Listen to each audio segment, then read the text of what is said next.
بسم الله الرحمن الرحيم. كتاب النكاح. الفصل الأول. عن عبد الله بن مسعود رضي الله تعالى عنه قال: قال رسول الله صلى الله عليه وسلم: يا معشر الشباب من استطاع منكم الباءة فليتزوج فإنه أغض للبصر وأحصن للفرج ومن لم يستطع فعليه بالصوم فإنه له وجاء. متفق عليه. بسم الله الرحمن الرحيم. الحمد لله رب العالمين والصلاة والسلام على سيد الأنبياء والمرسلين وعلى آله وأصحابه أجمعين. أما بعد. کتاب النکاح، نکاح کا بیان. سب سے پہلے مصنف رحمۃ اللہ علیہ نے عقائد و عبادات کو بیان فرمایا تھا، اس کے بعد پھر خالص معاملات کو بیان فرمایا کتاب البیوع میں، اور اب کتاب النکاح بیان فرما رہے ہیں کہ جن میں من وجہ عبادت کا بھی پہلو ہے اور من وجہ معاملہ بھی ہے. تو عبادات اور معاملات کو بیان کرنے کے بعد اب اس امر کا بیان فرما رہے ہیں جن میں دونوں صورتیں پائی جاتی ہیں، عبادت بھی اور معاملہ بھی. نکاح یا تو یہ مصدر ہے یا حاصل مصدر ہے باب ضربہ اور باب فتح سے، لیکن باب ضربہ سے یہ زیادہ فصیح ہے اس لیے کہ قرآن کریم میں باب ضربہ سے استعمال ہوا ہے. نکاح کے لغوی معنی بعض ائمہ لغت کے نزدیک عقد یعنی عورت اور مرد کا آپسی رضامندی سے ایک بندھن میں بندھ جانا، یعنی ایک معاملہ ہے، اور مجازن یہ مباشرت اور وطی کے معنی میں بھی استعمال ہوتا ہے. اور دوسرے بعض ائمہ لغت کے نزدیک اس کا برعکس ہے، یعنی نکاح کے لغوی معنی وطی اور مباشرت کے، اور مجازن اس کو عقد کے معنی میں یعنی نکاح کرنے کے معنی میں استعمال کر لیا جاتا ہے. تو بہرحال نکاح کی شرعی حیثیت کیا ہے؟ بعض فقہا نے اسے واجب کہا ہے، بعض نے اسے سنت مؤکدہ کہا ہے اور بعض نے مستحب کہا ہے. اور حقیقت یہ ہے کہ حالات مختلف ہیں. اگر انسان کو حرام میں مبتلا ہونے کا یقین ہو اور اس کے پاس اسباب بھی ہوں تو ایسے شخص پر نکاح کرنا واجب ہے. اور جس شخص کو حقوق زوجیت ادا کرنے کا یقین نہ ہو، اس کے اندر کچھ کمی ہو، ایسے شخص کے لیے نکاح کرنا حرام. اور اگر بین بین کا معاملہ ہے، نکاح کرنا نہ کرنا برابر ہے، تو ایسے شخص کے لیے نکاح کرنا سنت مؤکدہ ہے.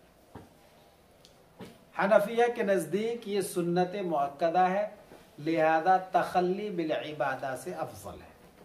یعنی کوئی شخص اگر نکاح کر رہا ہے اور نکاح کے لوازمات اعلی اولاد کی تربیت اور پرورش میں مشغول ہوتا ہے تو خالص عبادت کرنے سے، ایک گوشے میں بیٹھ کر ہمیشہ اللہ کو یاد کرنے سے، عبادت میں مشغول رہنے سے یہ افضل اور بہتر ہے.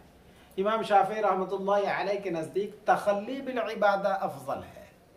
یعنی کوئی شخص اگر نکاح کے جھمیلوں سے، اعلی اولاد کی تربیت اور پرورش کے جھمیلوں سے بچ کر وہ صرف اور صرف اللہ کی عبادت کرنا چاہتا ہے تو امام شافعی رحمۃ اللہ علیہ کے نزدیک یہ زیادہ افضل اور زیادہ بہتر ہے.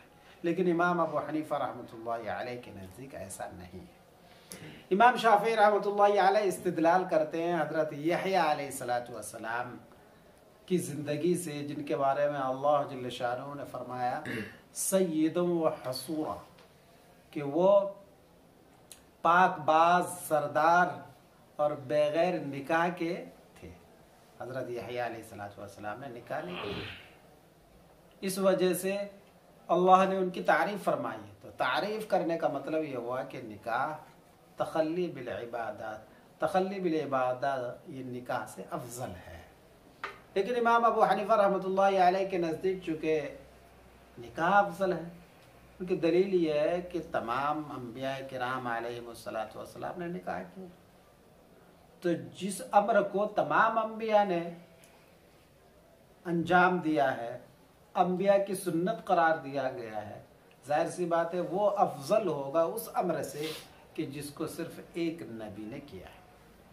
और भी बहुत सारी दलीलें हैं इसकी, जिनको अल्लामा इब्नुल हुमाम रहमतुल्लाहि अलैह ने फतहुल क़दीर में तहरीर फरमाया। तो बहरहाल सबसे पहली हदीस निकाह के बाब में हजरत अब्दुल्लाह इब्न मसऊद रज़ी अल्लाह तआला अन्हु से मनक़ूल है कि आप सल्लल्लाहु अलैहि वसल्लम ने इरशाद फरमाया, या माशर अश-शबाब, ऐ जवानों की जमाअत, ऐ गरोहे नौजवाना। माशर जमात और गरोह पर इसका इतलाक होता है, और अश-शबाब शाब की जमा है। शाब के वजन पर जो अल्फाज आते हैं उसकी जमा फ़आल के वजन पर सिर्फ यही एक लफ्ज़ है कि जिसकी जमा फ़आल के वजन पर शबाब है, नहीं तो कोई और ऐसा लफ्ज़ नहीं है कि जिसकी जमा शबाब के वजन पर आती हो। तो ऐ गरोहे नौजवाना, ऐ नौजवानों की जमात। दीगर और बहुत सारी किताबों में जो ये हदीस मनक़ूल है उसमें हज़रत अब्दुल्लाह इब्न मसऊद रज़ी अल्लाह तआला अन्हु ज़रा तफसील बयान करते हुए फरमाते हैं कि एक मरतबा हम रसूलुल्लाह सल्लल्लाहु अलैहि वसल्लम के साथ बाहर निकले और हम सब नौजवान थे। आमतौर पर नौजवान जो फ़क्र फाका की ज़िंदगी से गुज़र रहे थे, मदनी ज़िंदगी की शुरुआत में, तो उस वक्त रसूलुल्लाह सल्लल्लाहु अलैहि वसल्लम हमारी तरफ मुखातिब हुए और हमसे फरमाया, या माशर अश-शबाब, मन इस्तताअ मिनकुमुल बाअत, तुम में से जो शख्स अपनी ख्वाहिश पूरी करने की इस्तिताअत रखता हो, शादी करने की इस्तिताअत रखता हो, तो उसे चाहिए कि वो शादी कर ले। जो घर की इस्तिताअत रखता हो चाहिए कि वो शादी कर ले। बा यबू बऊ अन से है, जिसके माने आते हैं ठिकाना वाला होना, यानी ठिकाना लेना, जगह लेना। क्योंकि जब आदमी शादी करता है तो सबसे पहले, बल्कि शादी करने से पहले उसको ठिकाने की ज़रूरत पड़ती है। यानी किसी आदमी को हाथी खरीदने से पहले फिक्र करनी पड़ती है कि भाई हाथी रखा कहाँ जाएगा, है कि नहीं। तो इस वजह से बा की जो मुराद है यहाँ, माने मुरादी है, वो निकाह है। जिनमें से तुम में से जो शख्स निकाह की इस्तिताअत रखता हो फल्यतज़व्वज, चाहिए कि वो शादी कर ले, निकाह कर ले। क्यों? फ़इन्नहु अग़द्दु लिलबसरि व अहसनु लिलफ़रज, इसलिए कि ये निगाह को झुकाने वाला, निगाह को झुकाने वाला और शर्मगाह को गुनाहों से महफूज रखने वाला है। जब आदमी निकाह कर लेता है तो उसकी निगाहें इधर उधर भटकने से महफूज हो जाती है आमतौर पर, और उनकी शर्मगाह भी गुनाहों से महफूज हो जाती है। जैसे आगे हदीस शरीफ आएगी, रसूल अकरम सल्लल्लाहु अलैहि वसल्लम ने इरशाद फरमाया कि जिसने निकाह कर लिया उसने अपना आधा दीन महफूज कर लिया। फल्यत्तक़िल्लाह फ़िन्निस्फ़िल बाक़ी, बाकी जो आधा दिन रह गया उसमें अल्लाह से उसे डरते रहना चाहिए, यानी तक़वा इख्तियार करे। अगर तक़वा इख्तियार करेगा तो बाकी जो आधा दिन है वो भी उसका महफूज हो जाएगा। तो निकाह कर लेने से आदमी की निगाह महफूज हो जाती है और शर्मगाह महफूज हो जाती है। लेकिन ये तो उस शख्स के लिए है भाई कि जो ठिकाना देने, निकाह करने की सलाहियत रखता हो, उसके अंदर इतनी इस्तिताअत हो, माल हो उसके पास, निकाह के महर अदा कर सकता हो। लेकिन जिस शख्स के पास निकाह के लिए असबाब नहीं है, माल नहीं है, तो फिर वो क्या करे। असल मकसद रसूल अकरम सल्लल्लाहु अलैहि वसल्लम का यही था, इसलिए कि आप सल्लल्लाहु अलैहि वसल्लम उन नौजवानों के गरोह को खिताब फरमा रहे थे कि जो गैर मुस्तती थे, जिनके अंदर निकाह करने की माल और दौलत के एतबार से सलाहियत नहीं थी। वमन लम यस्तति, और जो निकाह की सलाहियत न रखता हो, फअलैहि बिस्सौम, तो उस पर रोजा लाजिम है। फअलैहि बिस्सौम, तो उस पर रोजा लाजिम है, यानी उसे रोजा लाजिम पकड़ना चाहिए। फइन्नहु लहु विजा, इसलिए कि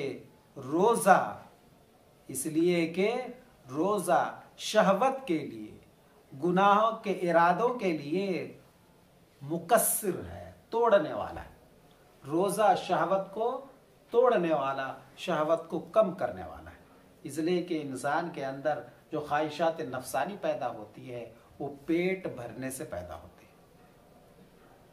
जैसा कि शेख सादी रहमतुल्लाह अलैह ने फरमाया ना कि जब हम दिमश्क में थे तो सारे यारान बासफा बस इश्क में मुब्तला थे। क्या थे? इश्क में मुब्तला थे। लेकिन जब अचानक दिमश्क में कहत साली हुई, खुश्क साली हुई, कहत पड़ा, तो सब के सब अपना इश्क भूल गए। शेख सादी रहमतुल्लाह अलैह फरमाते हैं, चुना कहत साले शुद अंदर दिमश्क के यारा फरामोश करदन द इश्क। तो जब पेट भरा हुआ होता है तो ख्वाहिश नफसानी भड़कती है, और जब पेट खाली होता है तो ख्वाहिशत नफसानी की जो टांगे हैं वो टूट जाती है, उसके हाथ टुंडे हो जाते हैं। रसूल अकरम सल्लल्लाहु अलैहि वसल्लम ने यही फरमाया कि अगर तुम्हारे अंदर इस्तिताअत है तो ऐसी सूरत में रोज़े को लाजिम पकड़ लो, इसलिए कि रोज़ा शहवत को ख़त्म करने वाला